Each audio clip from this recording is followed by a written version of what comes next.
Why has this happened? The frightened beast wanders the wood as though urged forward by an invisible force. Its blackened hide is scarred from stoning, its claws broken and chipped. It has no one to soothe its wounds, and that pain brings back the abuse it endured in town. The path ahead is brimming with an eerie force, as if something may jump out of hiding at any time. With quickened heartbeat and moistened eyes, the beast tenses. Yet it pushes forward in search of peace. There comes a light, then another. Softly glowing orbs begin to surround the beast. It immediately seeks safety within the darkness. Soft giggles tickle the beast's ears. It rubs its eyes and sees small boys and girls with vividly colored butterfly wings fluttering in midair. They are delicate, their limbs long and lithe. Their faces are perfectly sculpted, with eyes like jewels. Suddenly, the beast unearths long-buried knowledge. The creatures that float before it are fairies.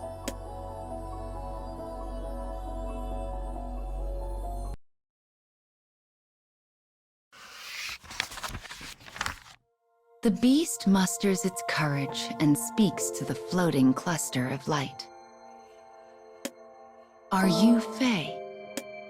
The beast has only known the pain and anger of others, yet it now smiles as though seeing an old friend.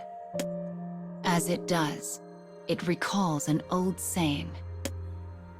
The more delightful a fairy, the more malevolent its heart. One must always take great care around such creatures. Just then, a fairy speaks. We have many friends here, beast. We would get to know you better. Its voice is a tinkling bell. Mary. Terrified of such baseless kindness, the beast shakes its head. I'm bad at talking. Exchanging glances, the giggling fairies motion for the beast to come closer. The beast so badly wants to surrender and join in their play. But when it notices the savagery in its own clenched fist, it casts its eyes downward. I am too dark, too big, too stupid, too slow, and too ugly. So very ugly. Perhaps the fairies will leave once they know the beast has nothing to offer. But instead, they giggle with delight. We don't mind, they cry. We don't mind at all. Their smiles set alight a faint flicker of hope within the beast's heart. Perhaps they are willing to accept her for who she truly is. Show us who you are. She feels lightheaded. Her heart pounds. Beneath the gentle moonlight, she takes a large step forward.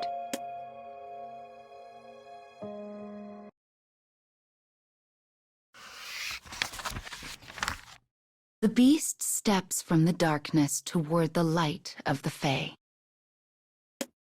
Moonlight lays bare the abyss of its body.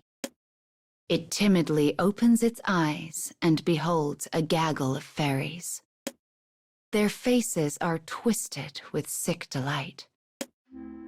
Ew, you're so ugly. So ugly. You're neither fairy nor demon. You're not even human. What are you? Their shrill laughter overwhelms the beast, and its heart is instantly consumed by a ferocious storm.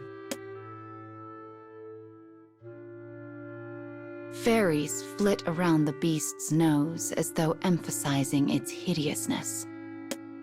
Gosh, aren't you embarrassed to be walking around like that? Why would we ever be your friend? The sweet, cherubic fairies turn the beast into a source of utter mockery, shredding its heart in the process. It is not their fault. I should not have spoken. How I loathe myself. Heartbreaking emotions pour from the beast in a howling maelstrom. The lights go out. As the beast swipes the air, the fairies vanish in the blink of an eye. Beautiful butterfly wings explode in the moonlight. But the impulse is still there. I hate you, you're liars. Leave me alone. But the beast only thinks these things, for it cannot find the will to speak. It continues its rampage, shrieking in unholy fury as the entire forest falls before the power of its frenzy.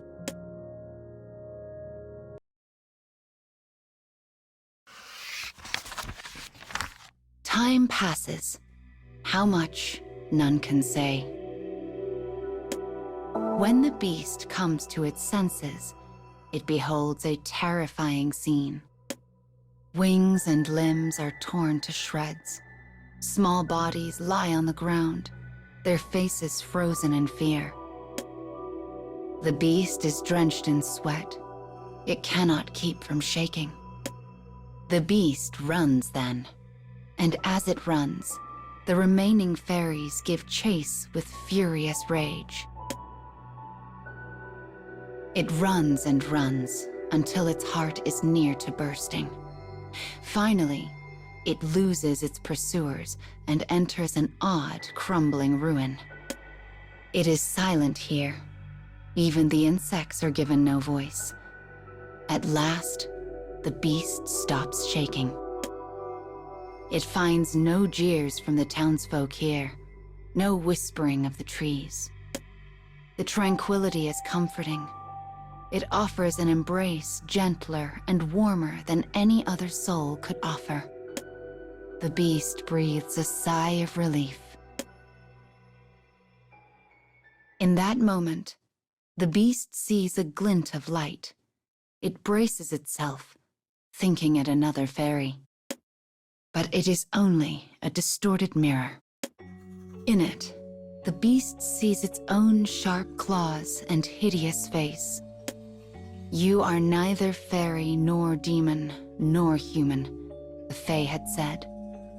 Therefore, the beast is nothing. It is because the beast looks like this, because it is nothing, that it finds no acceptance in the world. Perhaps it should have stayed alone, so it would never hurt another in an outburst of emotion. Despite how much it craved attention, the only one that would ever return the foolish beast's gaze exists solely within this mirror. A deep sigh rises from the beast before vanishing into the darkness, almost as if it is letting go of its last remaining hope.